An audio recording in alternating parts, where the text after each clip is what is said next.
Hello வணக்கம் மக்களே, welcome to the channel உண்மையிருந்து. இன்றைக்கி உங்கள் எல்லாரையும் ஒரு ஸ்பெஷலான ரெசிபியில் தான் பார்க்க வந்திருக்கேன். எங்கள் மம்மியோட ரெசிபி, மாம் ஸ்பெஷல் ரெசிபி, அரைச்சி விட்ட மீன் குழம்பு. இதுக்கு ரொம்ப ரொம்ப சிம்பிளான இன்க்ரீடியன்ட்ஸ் தான். கடாயில் எண்ணெய் நல்லா சூடானதுக்கப்புறம் 2 ஸ்பூன் அளவுக்கு நல்லெண்ணெய் எடுத்துக்கோங்க. 1/2 ஸ்பூன் மிளகு, 1/2 ஸ்பூன் சீரகம், அதில் ஒரு 20 to 25 சின்ன வெங்காயம் சேர்த்துக்க போகிறோம். அது கூட ஒரு 4லேருந்து 5 பூண்டு குட்டி குட்டியாக கட் பண்ணி எடுத்து வச்சுக்கோங்க. அதுக்கு நடுவில் புளி ஒரு எலுமிச்சம்பழம் சைஸ் ஊற வச்சுக்கோங்க.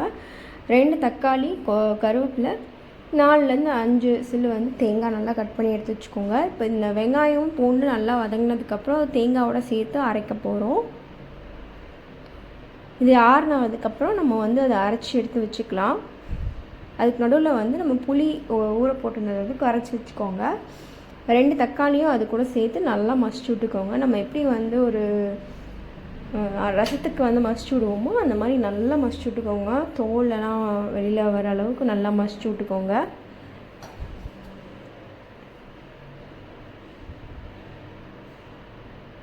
தக்காளி நல்லா மசிச்சதுக்கப்புறம் நம்ம குழம்பு மிளகாய் தூள் ஆட் பண்ண போகிறோம். இது வீட்டில் அரைச்ச மிளகா பொடி, அதனால் ஒரு 5லேருந்து 6 நான் ஸ்பூன் ஆட் பண்ணுறேன். இதில் கொஞ்சம் மைல்டாக தான் இருக்கும், அதனால் நான் காரத்துக்கு ஏற்ற மாதிரி 5லேருந்து 6 ஆட் பண்ணுறேன். உங்கள் காரத்துக்கு ஏற்ற மாதிரி நீங்கள் ஒரு 4 ஸ்பூன் ஆட் பண்ணாலே போதும். அது கூட நம்ம அரைச்சி வச்சுருந்த அந்த தேங்காய் வெங்காயம் விழுது இது கூட சேர்த்து மிக்ஸ் பண்ணிக்க போகிறோம். நல்லா கெட்டி இல்லாமல் கலந்து விட்டுக்கோங்க, மசிச்சு விட்டுக்கோங்க.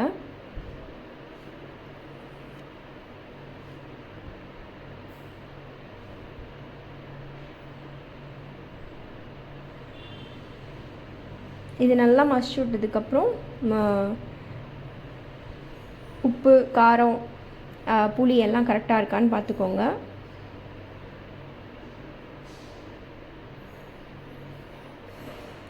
தேவையான அளவுக்கு உப்பு சேர்த்துக்கோங்க. இப்போ கடாய் நல்லா சூடானதுக்கப்புறம் 2 ஸ்பூன் அளவுக்கு நல்லெண்ணெய் விட்டுக்கலாம். அதில் கடுகு நல்லா பொரியட்டும்.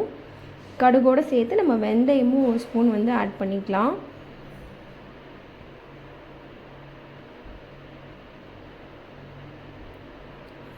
இப்போ இது நல்லா பொரிஞ்சதுக்கப்புறம் நம்ம கருவேப்பிலை சேர்த்துடலாம். இப்போ நம்ம இந்த குழம்புக்கு ஒரு 10லேருந்து 15 சின்ன வெங்காயம் கட் பண்ணி வச்சுருக்கோம் பொடியாக, அதையும் சேர்த்துட்டு அதே 4லேருந்து 5 பல் பூண்டு குட்டி குட்டியாக கட் பண்ணி சேர்த்துக்கலாம். அது கூட ஒரு 25 கிராம் அளவுக்கு இஞ்சி எடுத்து அதையும் குட்டி குட்டியாக கட் பண்ணி இது கூட நம்ம சேர்த்து விட்டுக்கலாம். இது நல்லா வதங்கட்டும். நல்லா வெங்காயம் வதங்கினதுக்கப்புறம் நம்ம கரைச்சி வச்சுருந்தோம் இல்லையா, அந்த குழம்பு அப்படியே இதில் ஊற்ற போகிறோம். இப்போ இது நல்லா ஊற்றுனதுக்கப்புறம் ஃபுல்லாக வச்சுக்கோங்க. நல்லா கொதித்து கலர்லாம் மாறி இந்த ஸ்டேஜில் வரும். இப்போ நம்ம மீன் ஆட் பண்ணிக்கலாம். தண்ணி உங்களுக்கு வேணுன்ற அளவுக்கு தண்ணி ஊற்றி வற்ற விட்டுருங்க. வற்றினதுக்கப்புறமா நீங்கள் மீன் போடுங்க. ஏன்னா மீன் போட்டதுக்கப்புறம் வற்ற விட்டிங்கன்னா அது மீனோட ரொம்ப ஒரு மாதிரி ஓவர் குக் ஆகிடும் மீன். அதனால் நல்லா வற்றினதுக்கப்புறம் மீன் போட்டுட்டு மீனுக்கு மேலே லைட்டாக உப்பு தூவி விட்டுக்கோங்க. அப்போ தான் மீனில் உப்பு பிடிக்கும். இப்போ பார்த்திங்கன்னா நல்லா வற்றி மீன் குழம்பு செம்மையாக ரெடி ஆயிடுச்சு. இதை சூடான சாதத்தோட இந்த மீன் குழம்பை வச்சு சாப்பிட்டிங்கன்னா சூப்பராக இருக்கும். கண்டிப்பாக ட்ரை பண்ணி பாருங்கள், உங்களுக்கும் பிடிக்கும்.